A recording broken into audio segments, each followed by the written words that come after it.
je saurai où je vais. Maman dit que lorsqu'on Bu cherche bien, arnamыздың on ерекше finit toujours шығарылымы. par trouver. Elle dit qu'il n'est jamais très loin.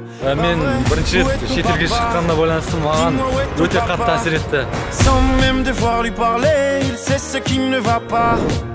Ah sacré papa, dis-moi où es-tu caché? Ça doit faire au moins 1000 fois que j'ai compté mes doigts. Où t'es papa, où t'es? Où t'es papa, où t'es? Où t'es papa, où t'es? Où t'es, où papa, où t'es?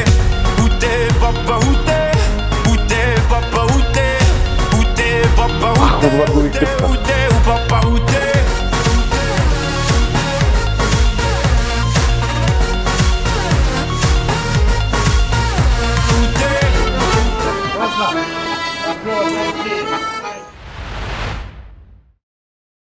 Ассалаумағалейкум достар, бұл арнамыздың ерекше шығарылымы. Себебі елімізге белгілі Yokohama Triangle компаниясының еліміздегі дистрибьюторы Сырымбек Тау мырзамен кереметтей сұхбаттасамыз, және де Қазақстанды Еуропаға өзінің Marina Madi брендімен танытып жүрген Мади мырзамен Францияның Ницца қаласына барып сұхбаттасамыз. Сіздерге жағымды көрсетуін тілеймін. Ендеше біз бастаймыз.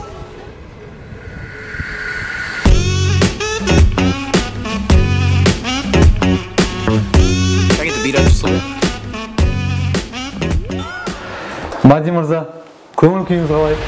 Бәрі керемет. Керемет па? Мен сізге бір көптен бері бір сұрақ қойғым келіп жүреді. Еуропа мемлекетінің, әсіресе Франция елінде өз бизнесіңізді ашып, Marina Madi деген брендті жүргізіп дамытудың сыры неде? Сыр деген, секрет неде деген? Иә, бір құпиясы ма, құралы ма? Жалпы Marina Madi брендінің ашылуы, жалпы идеясы бәрі басынан бір кішігірім историядан басынан айтып кетсеңіз.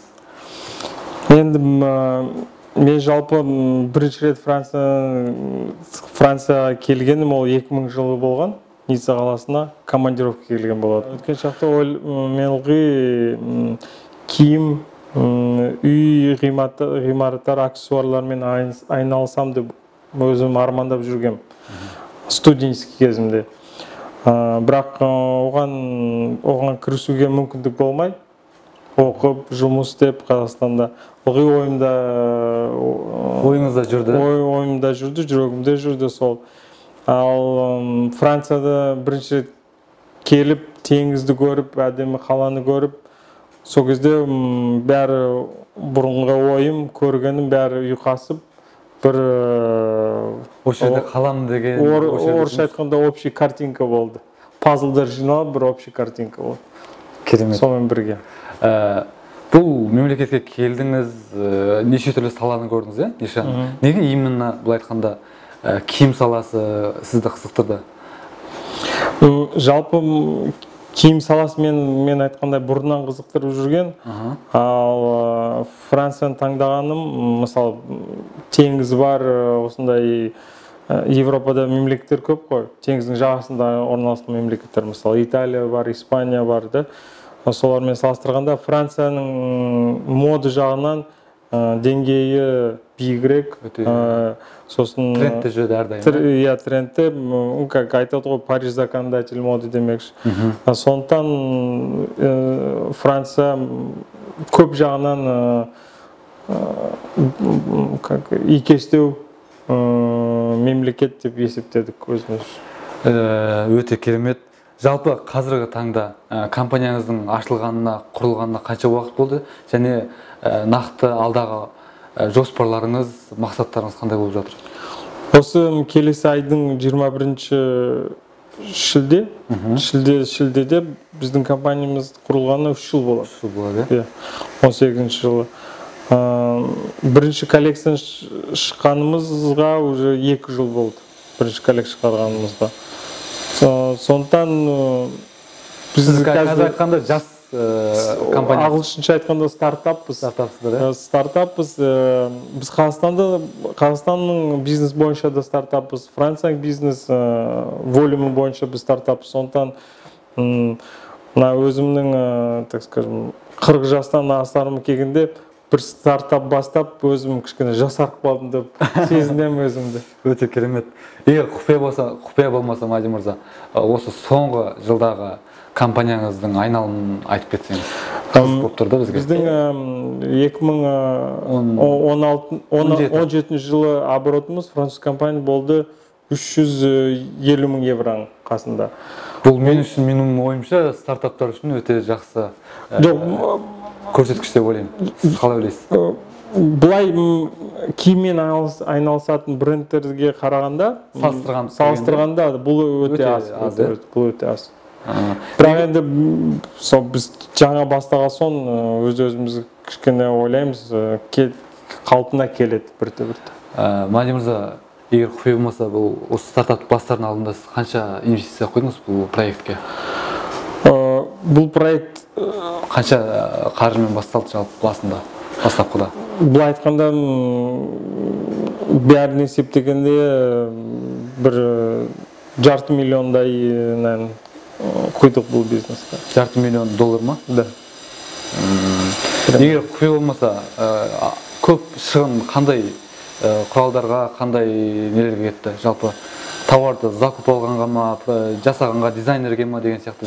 Жалпы бұл саланың ең басты шығыны қандай? Жалпы бастар алдында. Бұл жақта Европада, әсіресе Францияда ең жоғары шығындар ол сервис, staff cost дейді, зарплата, налог, аренда, соның бәрі. Керемет, Мади мырза. Мен байқап жүрмін да, соңғы кезде біздің елімізде, әсіресе Алматыда, сіздің Марина Мади киімдері біршама отандық дүкендерде, жаңағыдай Есентай Мол сияқты бір дүкендерде неғып жүр. Соны қазір соңғы Қазақстанға арналып шығарылған киімдеріңіз тамашаласақ, қарап көрсек. С удовольствием.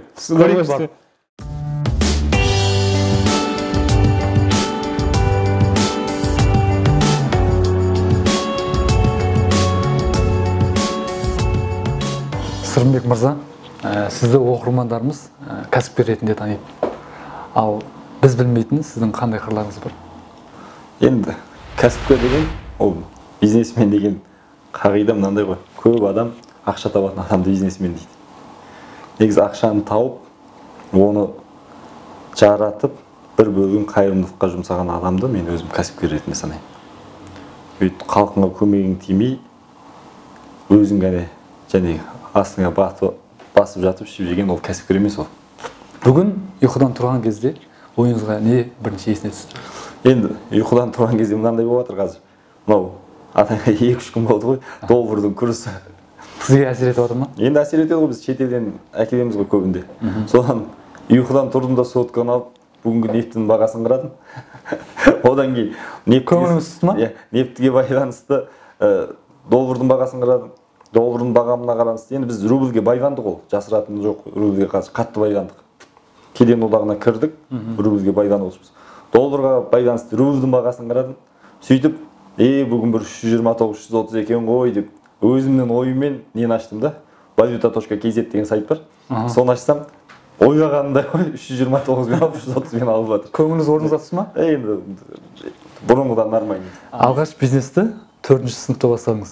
Сол туралы қысқаша айтып өтсеңіз. 4-ші сыныпта бастаған енді өзімнің ең үлкен әпекем кетеді, Иркутск қаласында оқып жатады. Сол кісі бір аяқ киім әкеліп береді. Содан досымның көзіне түседі ол. Сөйтіп досым сұрайды да, сатшы маған деп. Содан мен сата саламын. Өзіме де ұнап тұр бірақ. Содан қойшы сата салайын деп сатам да, енді әпекем ренжіп қалмас үшін айтамын ғой. Сәл қысып қалды депші. Содан ақша беремін ғой, мен сатшы бердім, маған жіберші деп. Ол кісі бір әзімер үлкен жіберген ғой. Сол дәуейтіп киіп жүрдім ақыры. Сондайдан бастап алып. Соның арасында пайда көрдіңіз да? Түсініңіз ғой, 2015 жылы сіздің осы Dakar Motors компаниясы нарықта 48-ші орында болған екен. 2015 жылы. Өзіңіз айтып қалдыңыз. Қазір нарықта сіздің компанияңыз шетелден әкелетіндерден былтыр біз бірінші орынға шықтық. Шетелден әкеледі. Ол Россияны қоспағанда. Ал егер енді Россияда бір мемлекет қой, Россияны қосып санайтын болсақ, біз 2-ші орында тұрмыз. Өйткені Россияда осы дөңгелектің өте көп заводтары бар. Олар өте көп шығарады, өздерінікі бар, оны санау мүмкін емес. Ол өйткені біз кеден болғандықтан салық төленбейді ғой. Солар келіп жатыр да. Сіз үшін ең мықты бизнесмен? Ең мықты бизнесмен, қайталап айтамын, ең мықты бизнесмен мысалы өзі жақсы жұмысын жасап, бизнесін жүргізіп, ешкімнен ештеңе көмек алмай, соған сәйкес қайырымдылық жасайтын адам мен бағалаймын. Японияда бір мысал айтып берейін, цунами болды. Оны бәріміз білеміз, бір үлкен қаланы жоқ қылып жіберді. Сол кезде дүние жүзінен көмек алмай, цунамидің қаласын қайта тұрғызды. Ал Японияның халқын, нағыз бизнесмендерін үлгі тұтуға болады да. Неге? Қандай қабілеттері? Мысалы, мынандай да, бір шетелден көмек сұрамай, бір айлық өздерінің жалақысын аударып жіберді. Мысалы, бір компанияны білемін, өзінің 4-ші компаниясын сатып, 3 компанияда мен өміріме жетеді деп, 4-ші компаниясынан түскен 250 миллион доллар беріп жіберді. Не деген жомарттық деймін да, ұлтын сүю ол. Елін сүю, ұлтын сүю. Бізде қазір елін, ұлтын сүю. Мысалы, Жақсылық Үшкемпіров ағамыз елбасымен кездескенде жақсы нәрсе айтты да. Әрбір осындай бір ауыл дамытатын 5000 жігіт болса, біздің Қазақстанымыз көркейіп кететін еді деп. 100% екі қолымды көтеріп тұрып қосылған. Ал енді мынандай нәрсе бар да. Сен шетелде жылтырап киініп жүресің. Жақсы жүресің. Өз еліңе келгенде жаңағы қанша аш жалаңаш отырғанды көріп, ол жақта жүргеннің нәтижесі жоқ та. Сондықтан біз айтам, достарға да айтам, бәрін айтам. Дұрыс қайырымдылық дұрыс жасайық. Бұл бір жағынан Алла тағала баланс ұстату үшін зекетті шығарған. Кедейдің байда қақысы бар деген. Соны біз дұрыс істеуіміз керек та. Ал сондай кәсіпкер болмай, қара басын ойлаған кәсіпкер бизнесмен емес ол.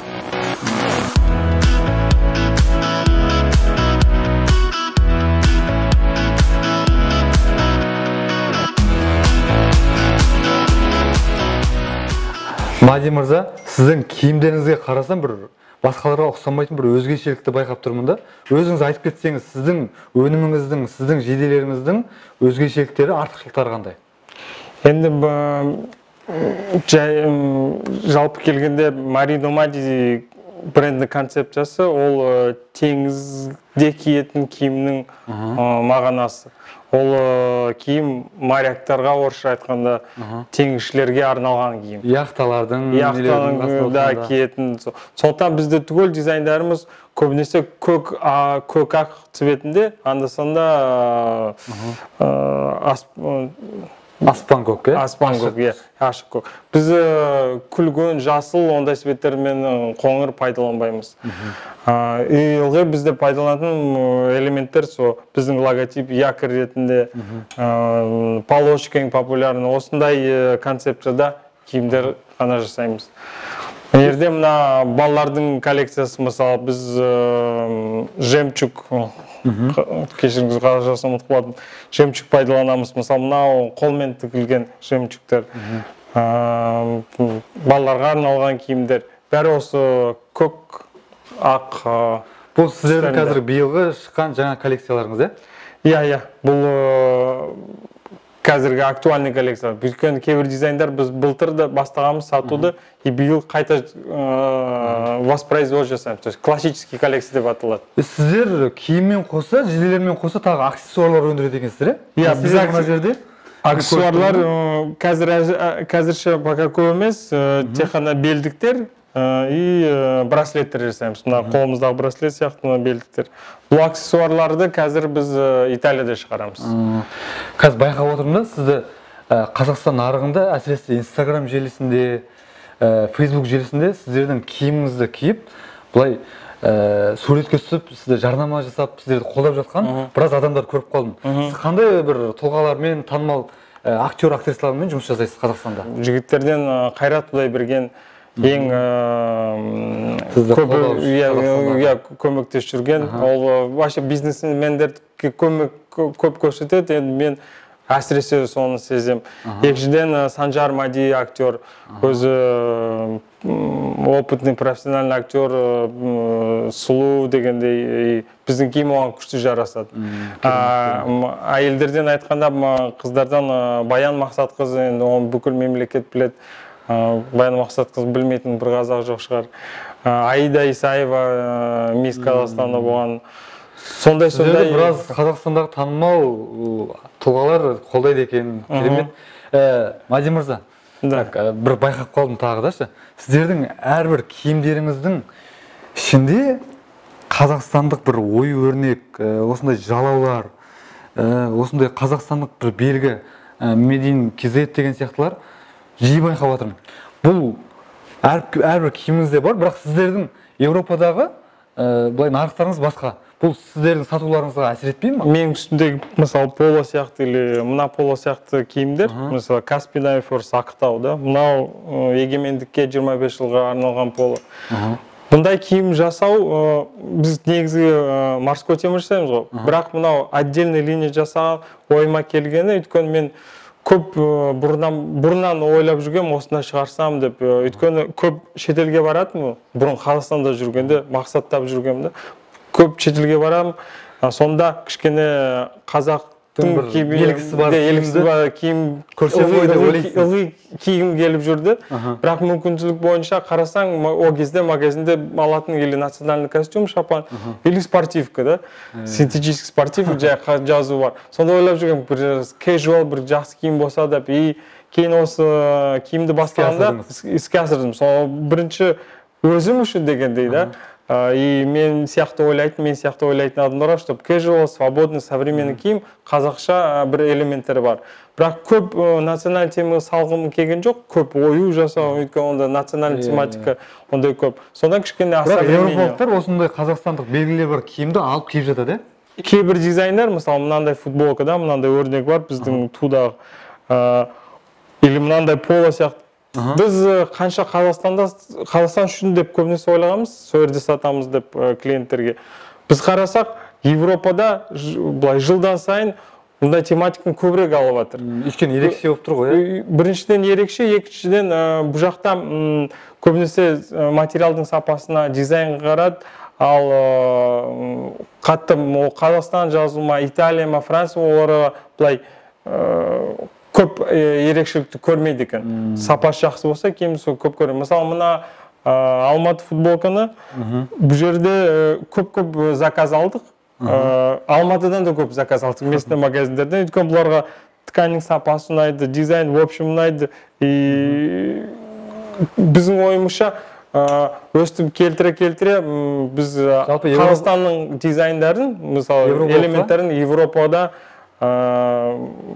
популяризация жасап танытуға болады дейсіз. Танытуға болады, и соны істегенге өзім қуанып жатыр. Менің өзімде арманым бар, осы Қазақстанның олимпийский құрамасына бір өзіңіздің бір қолдауыңызды көрсетіп, сол істесемді. И сол ретінде, сол бағытында қазір образестер жасап, сынап, соларды қарап жатыр. Мысалы, мынау сияқты, как образец ретінде Team KZ деп бір өзіміз бір вариант жасап көрдік. Өте керемет. Жалпы айтқанда, алдағы уақытта сіздің Марина Мади киімдеріңізді біздің қазақстандық олимпиада спортсмендері кию мүмкін. Көрсек, таңғалмаймыз. Бәрекелді, Мади мырза. Бұйырса, істейміз. Жалпы Еуропа еліне келген көңіл күйім қалай деген сұраққа жауап берсек, мен бірінші рет шетелге шыққанына байланысты маған өте қатты әсер етті. Себебі бұл жерде басқа менталитет, басқа ел, басқа жер, мынандай теңіздің жағалауында басқа адамдар. Әрине біздің елімізге қарағанда бұл жердегі тамақ болсын, жататын орын болсын, бағалары арзан емес, бізден кем дегенде 3-4 есе қымбат. Дегенмен арасында егер ақша болып жатса, жылына 1-2 рет барып, қыдырып, демалып, ел көріп, жел көрген дұрыс деп ойлаймын, достар. Бұдан былай мен бұйыртса алдағы уақытта көптеген шетелге шығуды жоспарлап отырмын.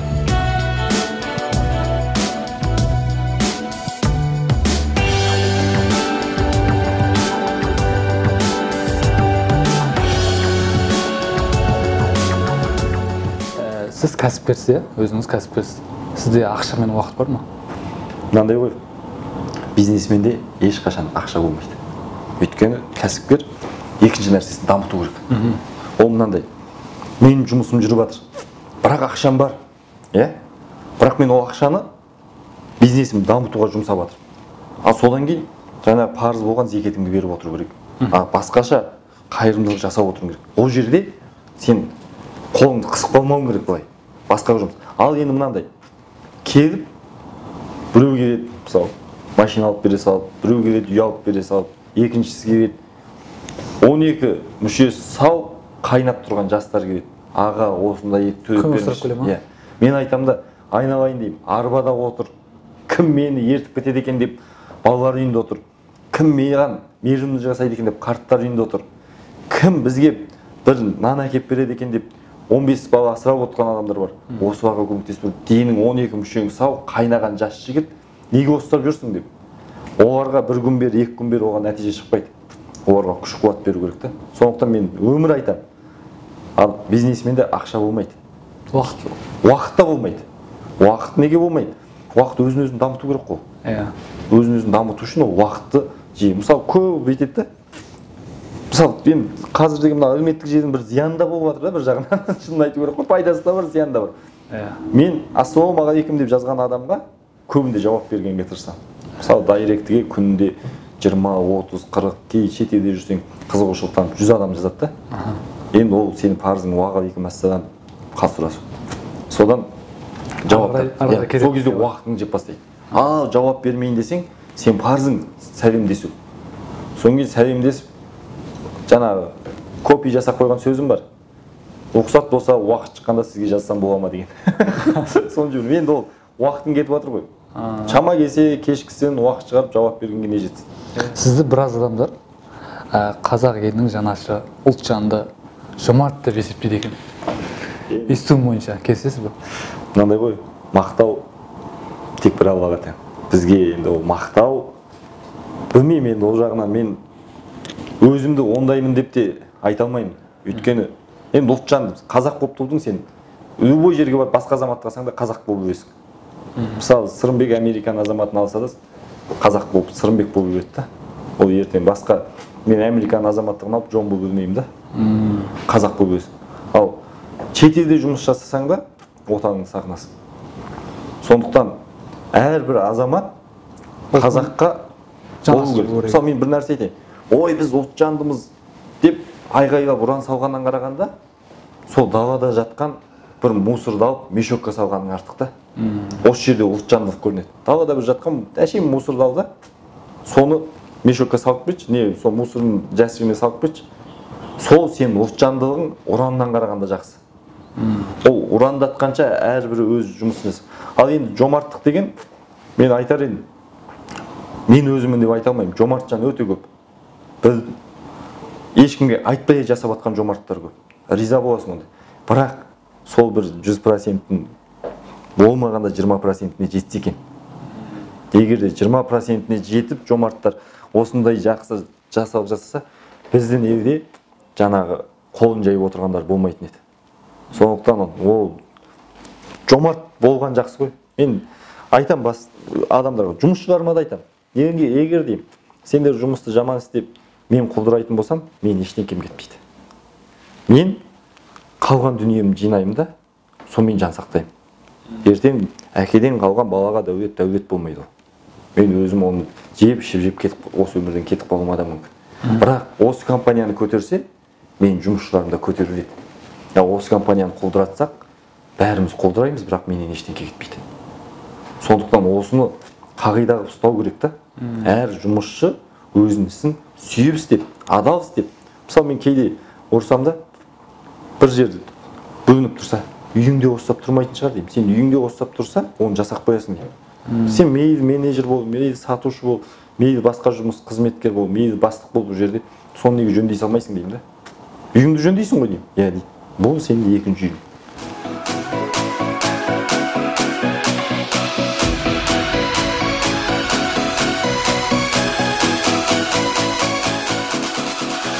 Мади мырза, сіз Қазақстан елімізде біршама бизнес жасадыңыз, строительный бизнес жасадыңыз, көптеген бизнес жасадыңыз да, бір уақытта Европаға келіп, жаңағыдай Марина Мади брендін құрдыңыз. Жалпы сіздің ойыңызша Қазақстан мен Европада бизнес жасаудың қандай айырмашылығы бар? Қазақстанда бәрін бастау, не болса бизнес болса, не болса бастау өте оңай да. Оңай, фирма ашу оңай, банкте счет ашу оңай. Мысалы Қазақстанда любой банкке звондамай кіріп счет ашуға болады ғой.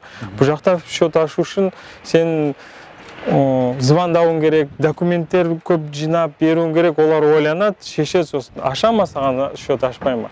Фирма ашу да оңай емес. В общем, бұл жерде бастау өте қиын. И көбірек капитал керек. Бұл жерде любой бизнес бастау. Қазақстанда керісінше? Қазақстанда керісінше. Барлығы оңай. Бірақ сосын қарағанда бизнесті аштың жарайды. Европада қиыншылықпен дейік, Қазақстанда оңайшылықпен өсіп жатырсың, келістеліп жатсың. Бірақ Европаның ең үлкен плюсы ол мүмкіндік, то есть объем рынка жоғарыда. Мысалы бұл жерде граница жоқ қой. Франция 60 миллион, Италия қасында 50 миллион, Германия 80 миллион. Бәрін есептегенде бұл жерде жарты миллиард халыққа дейін барады да, түгел Европа. Сондықтан ол европейский рыноктың объемы үлкен біріншіден, екіншіден бұл жерде стабильность. Бұл жерде евро болды, бәрін евромен есептейсің болады, ол курсты ойламайсың. Құны былай айтқанда төмендемейді. Да, девальвация, анау-мынау деген проблем жоқ, ол жағын ойламайсың. Жаңа бір сөзіңізді айтып қалдыңыз, бұл жерде уақыт өте тапшы. Әрбір адам былай айтқанда азаннан кешке дейінгі уақытын бәрін жоспарлап тұрды құрады. Жалпы сіз өзіңіз уақытыңызды қалай жоспарлайсыз?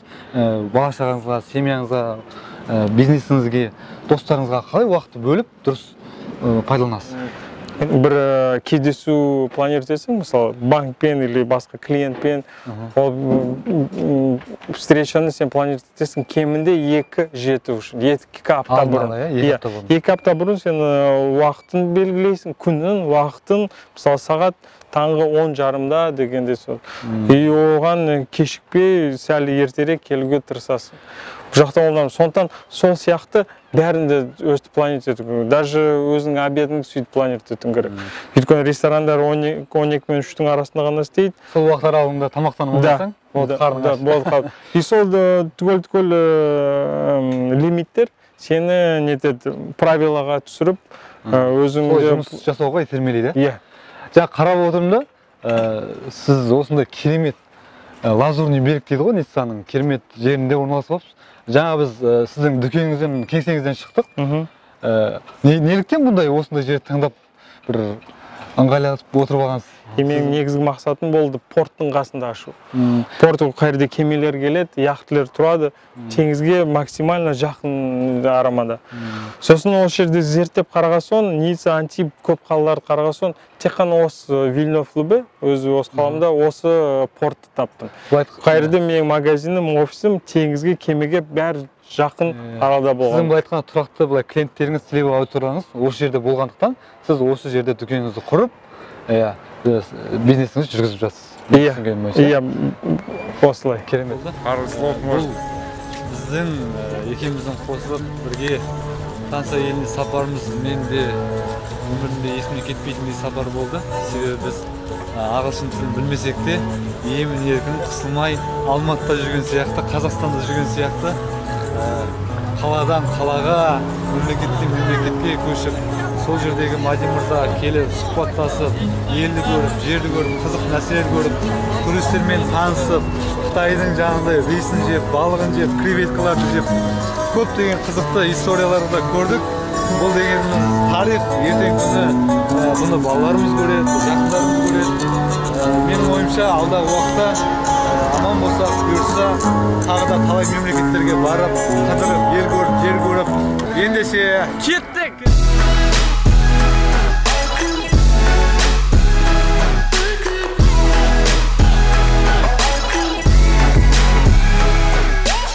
Сізді әлеуметтік желіден қарап байқап отырсам, көптеген өнер иелерімен, танымал адамдармен жақынсыз. Сіздерді не байланыстырады? Мынандай ғой, біз барымызды бағалай білетін қалыппыз. Ол атадан қалған. Мысалы, мен кейде енді әлеуметтік желіде қатты сынап жетінде жерлерім бар. Мынандай ғой, көшеден басқа елдің бір жұлдызын көріп мәз боламыз да, рекламада тұрған. Жарнамаларда тұрды, басқа елдің сыйған иісі жоқ оның қазаққа. Соны жарнамаға қойып қоятын компаниялар бар да. Мен енді ол кезде ішім ашиды. Қолыңдағыңды бағалай білмей тұрып, басқаға тәуелді болып отырғаныңаш. Сондықтан мысалы мен өз ойым, мен министерствода өзімнің танысым бір адам болса айтатын, осы көшеге бірінші айтатын көшедегі жарнама, телевидениеден шығатын жарнама, осыларға шетелдің адамдарын қоюға тиым салайық деп. Мен өзім қандай да бір нәрсені жарнама жасасақ, қандай да бір нені жасасақ, бір нанды болса да өзіміздің елдің азаматы, өзіміздің тұлға жесінші деп ойлаймын да. Сізді шабыттандыратын не нәрсе? Шабыттандыратын мынандай нәрсе бар. Мен шабыттану керек қазақ. Мысалы мен жетістікке жеткен адамдарды көрсем, шабыттанамын. Өзіңнен төмен болса да, жоғары болса да. Мысалы мынандай бар да, қазақтың балалары бар. Бір нәрсені айту, бірдеңкеге жаратсам деп жүгіріп жүрген. Мысалы өздерің бірдеңкені жаратсам деп жүгіріп жүрсіңдер ғой. Әрине. Осыған риза боламын да, шынымен көңілім толады. Неге дейсің ғой? Қаншама бала бар.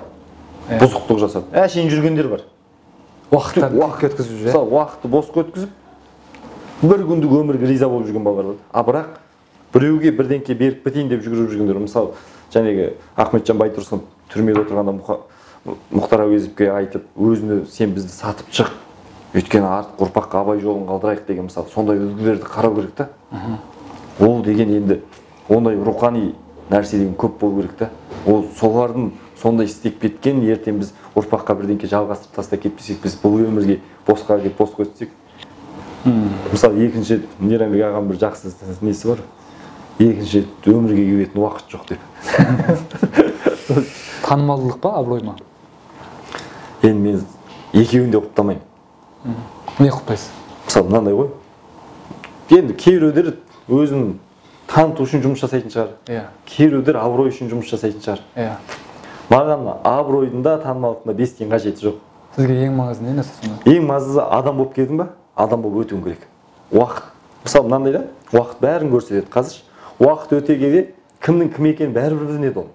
Қазір бүгін жылтырап жүріп, ертең ол жерге еңкейіп жүрген не керек бар? Бүгін шалқаясың, ертең еңкейсің. Одан да анадан қалай тудың, солай өтіп кете сал өмірден.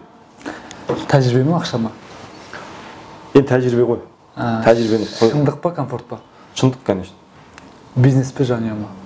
Енді бұл жерде жанұяны таңдаған дұрыс та. Өйткені сен қалай ата-анаңды бизнеске сатып жібересің? Ол жанұяны, мысалы, мынандай ғой. Кейде шынын айту керек, өзіміздің қателіктеріміз бар. Жанұямызға көңіл бөлмей кетеміз. Уақыт аз болады, кездесулер болады. Инстаграм ба, ютуб па? Енді жақсы жаңалық алсаң, ютубты қарау керек ол. Жетістіктің құпиясы сіздің ойыңызша? Адамгершілік қой. Қандай іске батылдығыңыз жетпей жүр? Мен мынандай ғой, енді әттең сол батылдық деп те айтам ба, қолды байлап жатыр дейміз ба. Мынандай да, өзімнің арманым жақсы бір балалар үйін салсам деймін да. Бірақ жақсы балалар үйін салсам, соның жанында сол балаларға тәрбие береді, және сол балалардың мейірімін көріп араласып тұратын, қол жетпей жүрген адамдарға бір 10 баспана салып, сол жердің адамы біреу тазалығын істесін, біреу тамағын істесін. Енді тәрбиені жақсы білімді адамдар тәрбие берген дұрыс. Болмағанда сондай қызметін істесе деп ойлаймын да. Соған бір өзім осындай кішкентай бір компактный район болса деген ойым бар да. Қазір жағдайың жете ме осы іске? Енді мынандай ғой. Менде бір қорқыныш бар. Жағдайым жетпейді деп айта алмаймын. Жағдайым жетеді, бірақ соған жұмсапсақ, ертең өзіміздің бизнесті құлдыратып жібереміз деп қорқамын да. Сондықтан ойланып жатсыз. Екі аяқтан тік тұруымыз керек та. Және Мұхтар Ниязов деген ақынның айтқаны бар. Балаңды аяғынан тік тұрғызам десең, мойныңнан түсір дейді. Осы сөз қатты жүрегім алып сақтадым да. Қарасаң шын ғой. Мойныңа көтермей аяғынан түсіру керек. Сізден ешкім сұрамаған, қандай сұраққа жауап бересіз? Мүмкін жалқаулық жағы сұрамаған шығар, кейде пендеміз ғой. Мысалы, мен шынын айтайын, сіз жалқаусыз ба деп ешкім сұраған жоқ. Мысалы, мынандай ғой, әлеуметтік желінің тағы бір зиян жағы, бәр нәрсені әдемі қылып көрсетеді. Енді жаман жағын салатын адам аз ғой. Енді 100%-пен бағалаған жақсы көремін, 5% шығар өзінің кемшілігі салатын адам. Соны мысалы, жалқаусыз ба десе, мынандай жалқаулық бар енді, ол шынын айту керек қой. Кейде мойныңнан ұстап қалады да. Ана ертеңге сыра салайыншы. Одан кейін ойланасың да, бітпейтін жұмыс сияқты бір күн план жасайсың өзіңе. Программаңды қарасаң, бітпейтін сұрақ қысап тұрады. Ертеңде мынандай көп. Соңғы ойлайсың да, мынаны біреуін келесі күнге уақыттырайыншы, бітпей қал. ал қарасаң таңғы 10-нан обедке дейін бітіріп тастайсың оны. Анау ертеңге қалып кетеді. Сол жаман әдет ол деген. Балалық шақта қандай арманыңыз орындалды? Мен әкем марқұм математик қой. Сұрайды екен да. Мен ағамнан сұрапты. Нұрым, сен кім боласың деп. Жылқы болам деген ғой. Жануар болмайсың ғой десе. Арман жоқ, тауда шаққылап жүрем деген да. Соң кейін болмаса соғымға сой боласыңдар деген ғой. Енді кішкентаймыз. 2 жас үлкен ғой ағам. Менен сұрапты. Сен кім боласың деп. Мен водитель болам деген ғой. Неге деп енді ол кезде ойлаңыз енді. 86-87 жылдар мен 5-6 жаста. Неге деген ғой. Сол кезде біздің бір жездеміз болыпты. Водитель машина айдап жүреді. Біз көшеміз, қонамыз, сол бізді көшіреді екен да. Ана кісінікі рахат қой. Машина айдап, машинаны жүргізіп жүреді. Сол қарасаң, ақыры сол арман ғой енді, ол армансыз адам, армансыз қиялсыз адам болмайды ғой.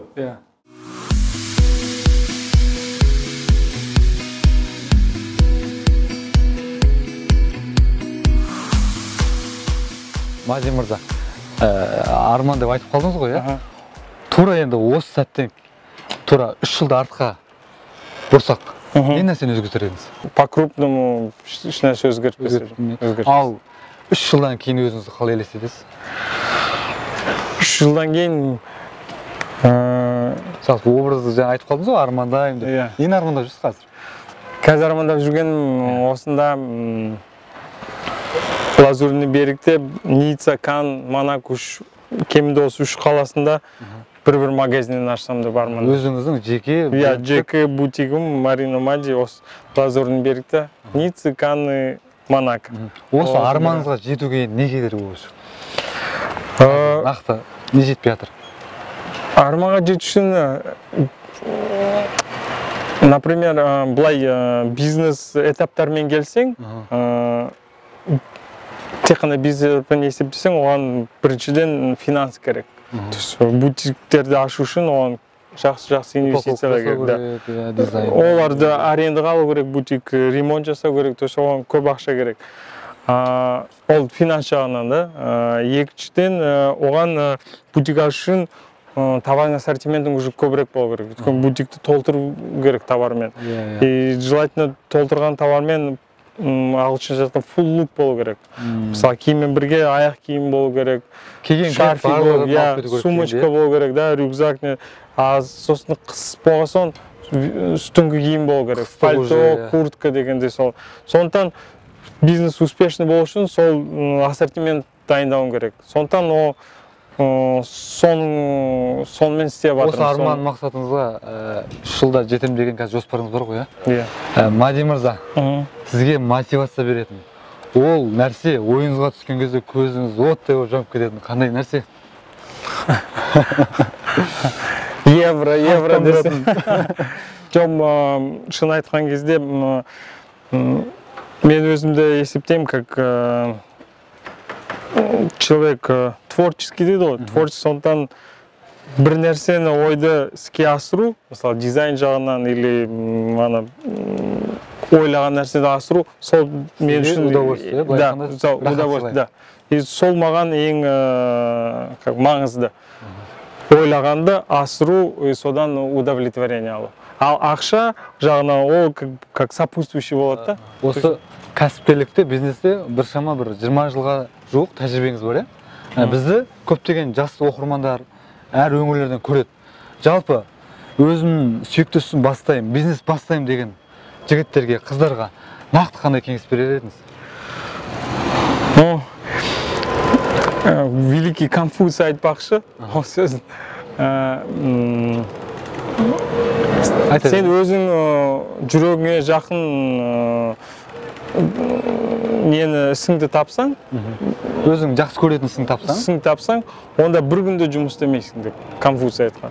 Сондықтан әр адамға тілеймін, мен сондай ісін тапса, сүйікті, ісін тапса, содан удовлетворение алып, рахат алса, сонымен тұрса, бұл ең маңызды.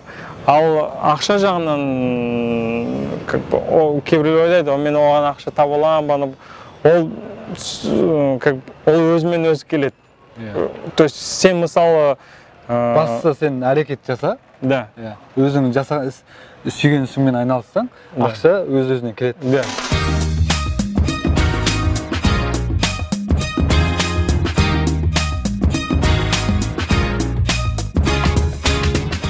Сіз үшін өмірде маңызы бар сыйлық? Маңызы бар сыйлық. Әрбір адамның көңілінен шығып берген сыйлықтың бәрі маңызды. Есте қалған, осы уақытқа дейін ең қатты есте қалған қандай сыйлық? Енді бір қызға айтып берейін. Бала кезде, енді ауылдамыз ғой, есте қалған бір сыйлықтар бар. Бала кезде ауылда жүреміз. Соң енді өзің ер жетіп келе жатсың, 7-8 сынып оқисың. Ұлдар қыздарға, қыздар ұлдарға сыйлық береді. Сөйтіп мен туған күнім болады, сыйлық береді мынандай. Қараңғы түн. Бір басқа класстың қыздары, ол шу барып тұрмыз.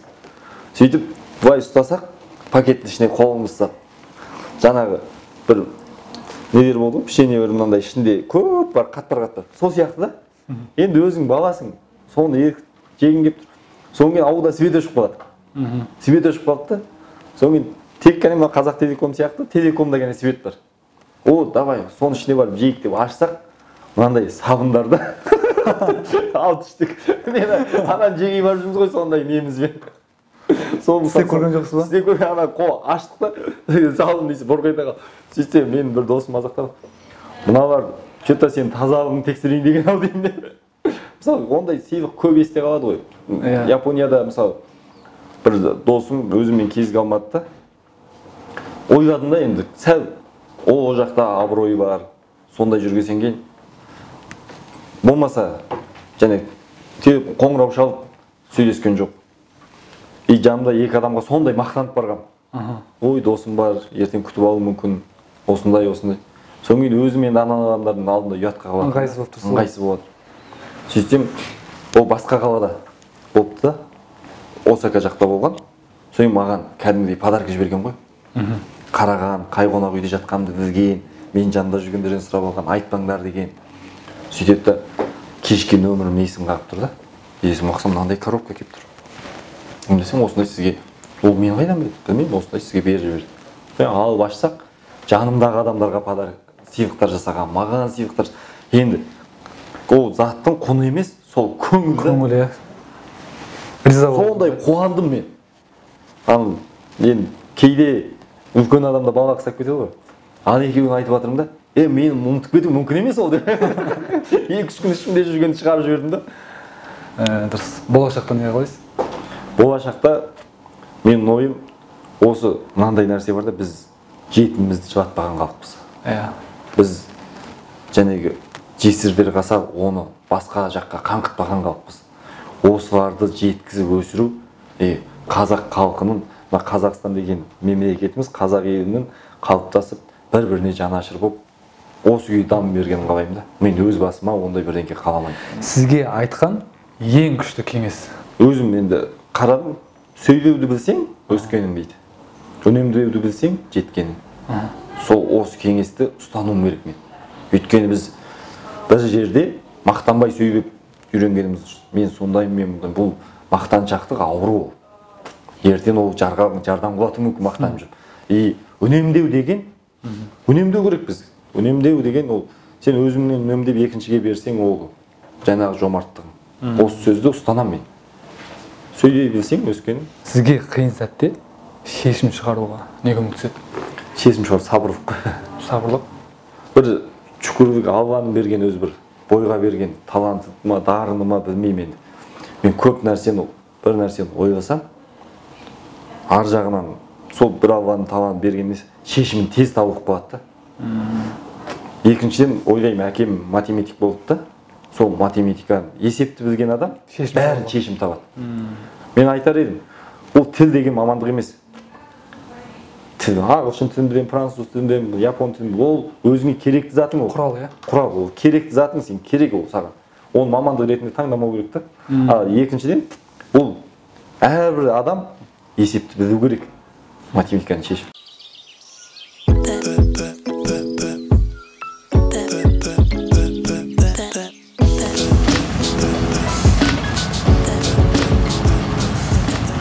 Мади мырза, мынау осындай керемет жағалауда, Лазурный берегтің бойында ашық әңгімелесіп сұхбаттассақ керемет болатын сияқты. Сізге бірінші сұрақ, сіз Еуропа еліне, әсіресе мына Францияның Нисса қаласына келгеніңізге бір 7 жылға жуық уақыт кетті. Осы уақыт аралығында сіз қаншалықты дамыдыңыз, қаншалықты өстіңіз, сол туралы бөлісіп кетсеңіз, жалпы жеке тұлғалық бойынша, даму бойынша.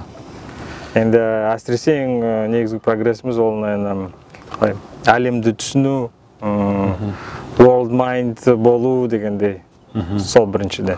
Жалпы сіз бизнеспен айналысқаныңызға біршама уақыттар болды, жалпы сіздің ойыңызша бизнесменге қажетті қасиеттер қандай болу керек? Қандай саланы бизнесмендер жетік меңгеру керек? Мысалы, мәселен, маркетинг па, HR ма, сіздің ойыңызша маңызды?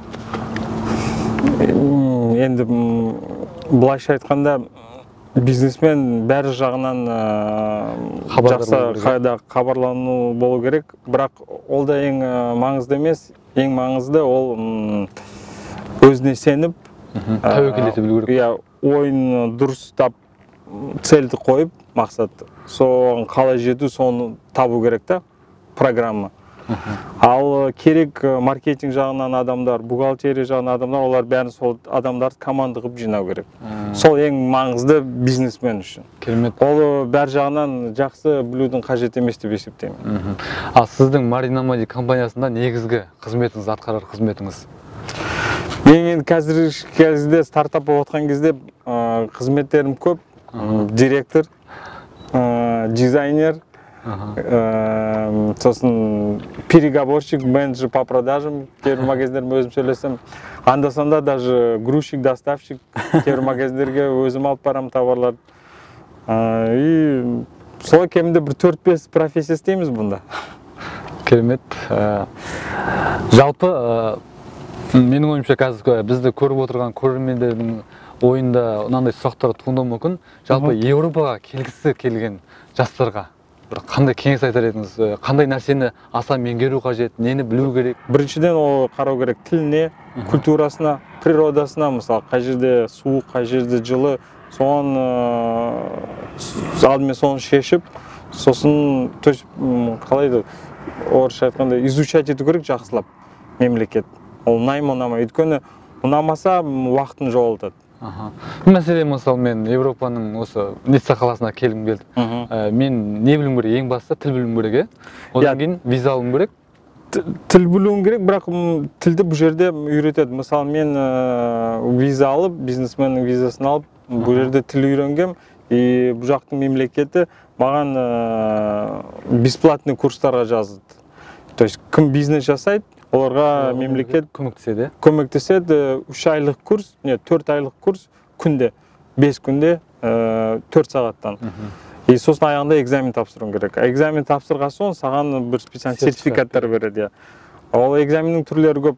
A1, B2, B1, A2, A1 деп уровень. Ең жоғарғы уровеньге тапсырғанға уже даже паспортқа, французский паспортқа нетігі болады. Алуға болады. Жалпы сіздің ойыңызша шетелге шығып, мысалы, аралап, көріп, ел көріп, жер көрген қаншалықты пайдалы деп ойлайсыз? Енді сіз өзіңіз біршама Европа елдерін, мемлекеттер араладыңыз. Сізге қандай пайдасы, әсері болды? Кейбір адамдар, олар қалай айтады, любопытный деп атады ғой орысша. Олар әлі көбірек көргісі келеді. Анда көргісі келеді, мында көргісі келеді. Ол жаман да емес, жақсы да емес. Былай развитие жағынан ол жақсы по-любому. Мысалы, мен сол адамдарға жатамын да. И ол сенің кішкене воображениеңді көбірек ашады, әлемді көру, өмірді түсіну көбірек әкеледі. Ол салыстырым бар ғой, бір дөңге шығып қарасаң, мұнша көресің, үлкен тауға шықсаң, көбірек көресің. Сол секілді менің ойымша көбірек көрген адам айтамайым, ақылдылау болады, бірақ ой-өрісі кең болады, иә? Ой-өрісі кең болады.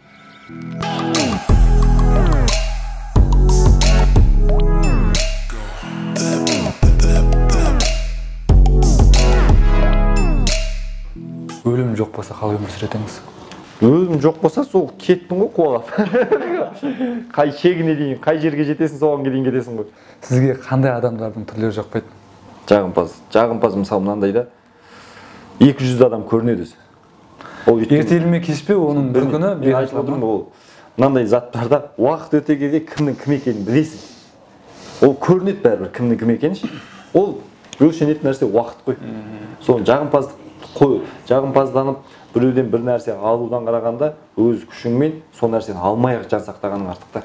Сіз бір сөзіңіз айтып қалдыңыз да, бизнес әдебиет бұл пайдасы жоқ, бизнес тек жетістікке жеткен адамның ғана кітабы пайдалы деп. Қалай ойлайсыз? Мынандай ғой. Енді бұл жерде екі сұрақ.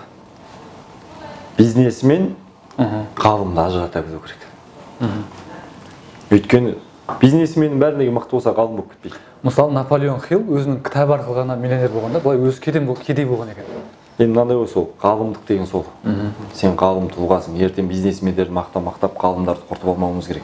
Білімділер көп. Олар еліне білімділікпен рухани жағынан көмектесіп жатыр. А бизнесмендер жаңағы қол үшін беріп, жұмысшыларын алып көмектесіп жатыр да. Сондықтан бұны екіге бөліп ажырата білу керек та. А екіншіден мынандай. Ақылдылар көбейіп кетті қазір. Мойындаймын. Кім көрінген ақылды болып көрінгісі келеді. Одан қарағанда іспен көрсеткен дұрыс та. Істің адам болған дұрыс. Өйткені ақыл деген ақыл айту оңай ол. Сен енді ойлашы, дымың жоқ, ештеңкең жоқ, өзің ғалым демессің, өзің ешкім емессің. Сөйтіп жүріп ақыл айтсаң, ол ақыл қалай болады ол? Өзі былай айтқанда ағармаған адам біреуді ағартамайды дейсіз ғой. Енді мен айтайын, бір бастан екі бас жақсы, екі бастан үш бас жақсы, ол жағынан қосылып бірдеңке айтса түсінер едім. Отырып ақыл айтатындарды. Мысалы, мен бір жас балалар жаңа бизнес бастап келе жатқан дұрыс ойды, аға ақылыңыз керек еді. Ой, айналайын, ақылың өзіме жетпей жүрсе, қайдағы ақыл сұрап жүрсің? Айтам енді. Тәжірибе десең айтайын деймін да, ол ақыл емес. Қазіргі таңда Daco Motors компаниясының айлық айналымы қанша? Бізде енді бір Daco Motors емес қой. TTI Group бар. Сол Talblock деген компаниямыз бар.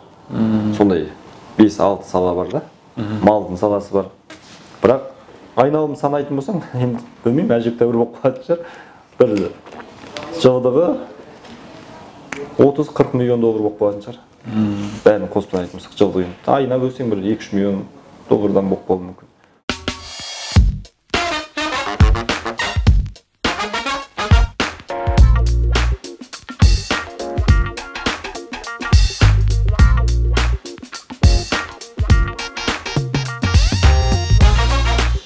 Өмірдегі алған, мысалы, бизнеске қатысты ең үлкен сабақтарыңыз қандай? Бөлісе кетсеңіз. Бизнесте ең үлкен сабағыңыз? Ең үлкен максимально есептеу керек алдын ала. Ол как смета жасау дейді ғой, бизнес-план жасау. Соны максимально есептеу керек. И есептегенде өте дотошно болу керек.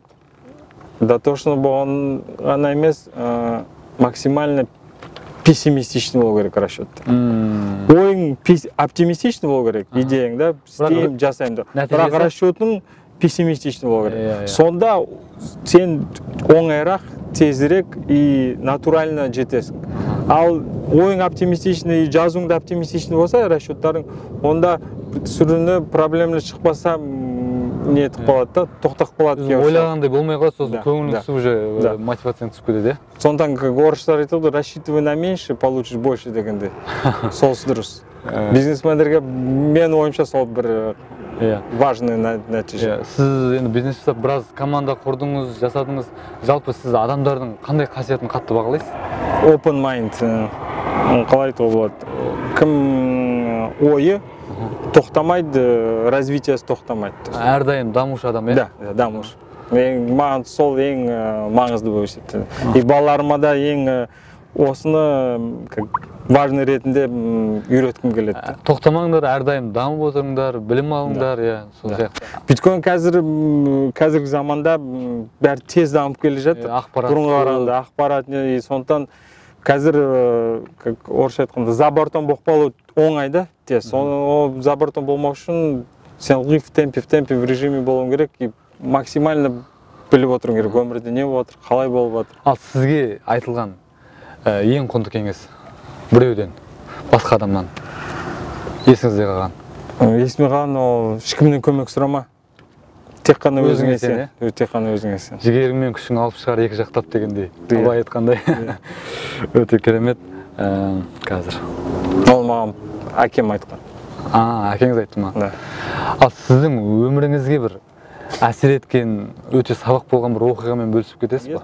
Мен бір құрылыс фирмада істегем, строительный компания, стройкомплект деген. Сол компанияда менеджер болып бастағам, аяғында зам генеральный директор болып біткем. Сол компания істеп отқанда мен Ниццаның бірінші рет келгем да, менеджер ретінде. И сол компания істеп отқанда соның бастығы, ол кісі марқұм қазір Алтыбай Темірболатович деген Мұсаипов. Сол кісі маған бір кітап берген. Богатый папа, бедный папа деген. Роберт Кийосаки. Иә, Роберт Кийосаки. И сол кітапты оқып, көзім бір ашылды да. Өйткені оған шейін мен ойлаймын. Да, өмір, былай жүріп жатырмыз, папа, мама бар, жұмыс бар, қызық істеп жатырмыз. Бәрі жеткілікті. Да, бірақ ол мынандай соншалық идея бір нәрсені көбірек жасау, чтобы көп емес, ол асып түсетіндей дегендей да. Сол кітаптан келіп, бірінші рет содан бері ойлап жүрген мен өз бизнесімді бастаймын деп. Сол кітап берген кісіге мен өзім де барып айтқанмын. Алтыбай Темірболатович, мен енді сіздің замыға дейін жетіп өстім 5 жылдың ішінде.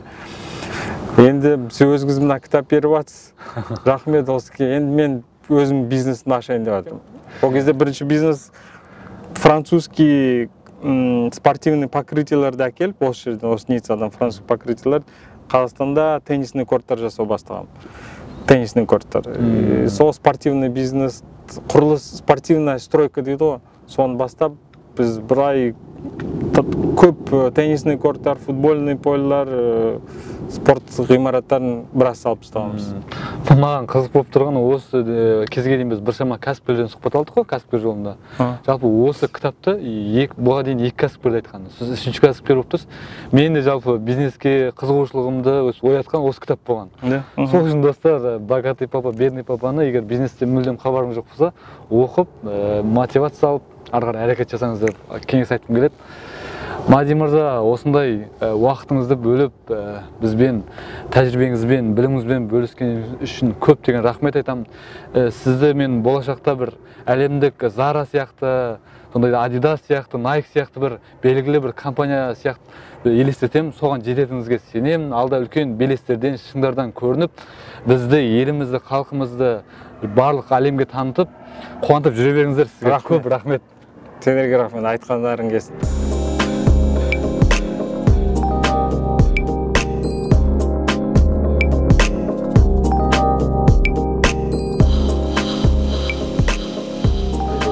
Қазіргі таңда сіз Қазақстан нарығының қанша пайыз дөңгелекпен қамтамасыз етіп отырсыз? Бір 8-ден 10% шығар. 8-ден 10%. Жалпы осы компания басқа қалаларға, былай айтқанда оптовый жеткізесіздер, иә? Бізде мынандай. Негізі менің алға қойған мақсатым бұл сезондықта бар. Жазда жаздық дөңгелек сатасың, қыста қыстық дөңгелек. Ол өйткені екіншіде қалып кетпеу керек та. Қалып кетпес үшін 85% оптымен айналысамыз. 15% жаңағы өзіміздің 85% көтерме. Мен егер деймін да, сіз осы дөңгелек саласында болмағанда қандай саламен айналысар едіңіз? Енді барлық сала қызық маған. Қызық айту керек қой. Мәселен, сізді қазір соңғы кезде қандай сала қызықтырып жүр? Осы мал шаруашылығы. Өйткені сен де, мен де ата кәсібіміз ең соңғы ақшамызды тамаққа жұмсаймыз. Дұрыс па? Қазаққа ең соңғы тамақ не жейсің десе ет жеймін дейді. Сондықтан ол мал шаруашылығы. Осы алдағы Дака Моторс компаниясының алдағы уақытта жоспары нақты осы бір жылдағы. Енді мынандай ғой, біздің жоспар өзімізді өсіре бергіміз келеді. Біз қазір өзімізде Астана, Шымкент, Алматыдағы өзіміздікі осылай жұмыс жасап жатырмыз. Ары қарай біз бәрі қалаларға филиалдарыңыз ашу ма? Филиал ашу. Қазір бізде дилерлер бар. Біз дистрибьюторымыз. Дилер бар, дилерлер жұмыс жасап жатыр. Жаман емес. Біз сол дилерлерді оқуға жіберіп, білімді болу керек. Мысалы, мен саған айтайын. Мынау любой бір резинаны қарасаң, мынау мысалы автобустардың кішкентай грузовик пен автобустардікі. Иә. Қарасаң, осындай. Мынау 285-70-20 деп тұр, иә? 285-70-20 бұл 570-кі. Соңғы шығып жатқан Land Cruiser 200-дердікі. Оны жатқа білім керексің. Соң кейін барып сен маман боласың ғой. Мысалы, бұны мен өзім енді қолыммен ұстап нанын жеп өскеннен кейін қарау керек та. Сол барлық өзіміздің нелердің мамандығын арттыру бізге осы 2018 жылы талпынып жатырмыз. Жалпы біздің арнамызда мынандай айдар бар да. Жалпы біз көріп отырған көрермендерге бүгін дәл қазір жасайтын нақты үш қандай кеңес айтасыз? Бастап кететін ба бүгін? Бүгін нақты мен айтар едім. Ойланбастан қазақ 100 қазақты апарып машинаны үйретіп әкелсең, білмеймін, бір 10 машина жасайтын шығар. 100 қазақты ауылға апарып мал бақтырсаң бәрі үйреніп кетеді. Мал шаруашылығы, егін шаруашылығы. Өйткені бізде жеріміз кең байтақ жеріміз. Мүмкіндіктер бар. Мүмкіндік бар. Өйткені мысалы мынау жақын келген Нарынқолды алсақ, картошка. Мысалы былтыр бір балалар айтады, картошканы мал жеп қойып жатыр. Ол жалқаулықтың белгісі. Егін шаруашылығы, мал шаруашылығын бастасын. Сапалы қызмет жасап үйрену керек. Мысалшы, малға мысалы 100 балдан бастайым деп ойланбасын. 10 гектар жерге картошка егемін деп. Еккендерін сапалы қызметпен жеткізіп беріп те ақша табуға болады. Бірінші кеңесіңіз осы. Бірінші кеңесім осы. Екінші кеңес білімін арттырсын, аяғынан тұрсын. Өйткені білімсіз бір күні құлайсың. Соны білім жинасын, шамасы келді ма, сол білімді бизнеске байлансын. Үшінші кеңесім мынандай нәрсе бар. Өзінің істеп жүр. Мен мысалы жарайды, мен дөңгелек тиеймін ана жерге апарып, соған өзінің бірінші мамандығы таңдасын. Тазалықшы болса, әр бұрышты тазалап үйренсін. Ол сапалы қызметкер болады. Ертең оны бағалайтын боласыз. Мысалы, келіп жаттан сұрақ қойып тұрсаң, ол да дұрыс емес. Мысалы, сен күйеудің өзіңнің ішіндегі сұрақтарды қойып жатсың, дұрыс па? Сондықтан сен өз маманың, үшіншісі өз маманың сүю керек қой. Жалпы кез келген адам кәсіпкер бола ма? Кез келген адам бола алмайды. Неге? Кәсіпкер болу үшін нақты қандай қасиеттер керек? Ойың жүйрік болу керек. Адамгершілігің болу керек та. Ойың жүйрік болу керек. Ол өйткені мен бір нәрсені жақсы көремін, бәсекелестік жақсы көремін. Бәсекелестік. Ол енді өзімнің бір сүйіп істейтін жұмысым. Сізді ынталандырады, бәсекелестік. Мынандай ғой. Біреу келіп жатыр, Мен енді осы дөңгелектің саласына келген кезде 2010 жылдары біздің компания шатаспасам 37, 40 сондай бір болмайтын. Мына Triangle брендісін 37 компания алатын Қытайдан. Сол бәсекелестікпен мұнда 2017-18 жылы біз ғана қалдық. Сіз ғана қалдыңыз, тек қана сізден ғана алады қазір. Мысалы біз тек бұл жерде емес, Орталық Азияда қалдық қазір. Көрдің бе? Сол кезде бәсекелестік болса, артыңнан ұмтылған сайын сен қашып өрлеуің керек, жеткізбеуің керек. Ал ешкім ұмтылмай келе жатса, артыңнан не істейсің? Кімнен қашасың сен? Салыстыратын адам болмайды. Одан кейін шешім шығара білу керек деп ойлаймын мен. Сіз қалай ойлайсыз? Шешім шығарғанда мынандай ғой. Асығыс дұрыс емес. Мысалы, асығыс шешім шығарсаң, сапасыз шешім шығып кетуі мүмкін. Шешімді шығар, уақыт жоқ болып жатса, ұйықтамасаң да ойлан. Мысалы, мынандай да, энергия бітіп қалатын кез болады, жасырмау керек. Таңнан кешке дейін жүресің. Ол кезде өзіңді қинама. 1 сағат болса да кофеңді іш, тынық, басқа ойыңды, басқа нәрсе өзгерт, сапалы бірдеңкені тыңда. Мысалы, сонан сен ойыңды өзгертіп барып, қайтана жұмысқа кірісіп кет.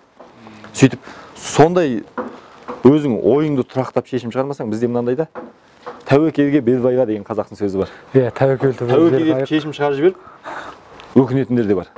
Сондықтан ой қабілетің түйінде ақылдас адамдармен. Сен айтып отырмын ғой, Sony мен Ericsson бекерден бекер біріккен жоқ. Екі үлкен алып компания, Ericsson да, Sony да. Екеуі бірігіп Sony Ericsson деп шығарып жатыр, мысалы. Олардың жанында біз кімбіз? Сондықтан ақылдас, ақыл сұра, солай шешім қабылда. Сырымбек мырза, біздің бір айдарымыз бар. Біз қонақтарымызға сыйлық бермейміз. Керісінше қонақтарымыздан сыйлық аламыз. Біздің көрермендерімізге бір сыйлық. Жақсы. 3 сыйлық ұсынайын. Бірі мынандай. Бір 14-ші, 15-ші размердің 4 дөңгелегін сіздердің айдарларыңыздың адамдарына сыйлық жасайық. Енді сіздер өздеріңіз айтасыздар, мына адам деп. Сіздердің көрермендеріңіз. Екіншісі, жаңағы бір сіздердің көрермендеріңіздің бір машинасын 4 дөңгелегін тегін ауыстырып берейік. Үшіншісі, бір адамдарыңыздың дөңгелегін маусымдық сол сақталуын тегін берейік. Осы үшеуі енді ең бірінші болып келген сіздердің айдарыңыздағы Челси футбол клубының фанаты болса, оған Челси клубының өзінің арнайы сыйлығы бар, соны берейік. Осы енді осыдан артық сыйлық жоқ деймін. Достар, Сырымбек Тау мырза біздің арнаның оқырмандарына бір емес 3 сыйлық ойнатуда. Ойынға қатысу ережелері қарапайым. төмендегі Instagram аккаунтына тіркелеміз және осы арнаның астына сіздің өміріңізге әсер еткен оқиғаны жазамыз. Ең қызықты оқиғаға біз сыйлық сыйлаймыз.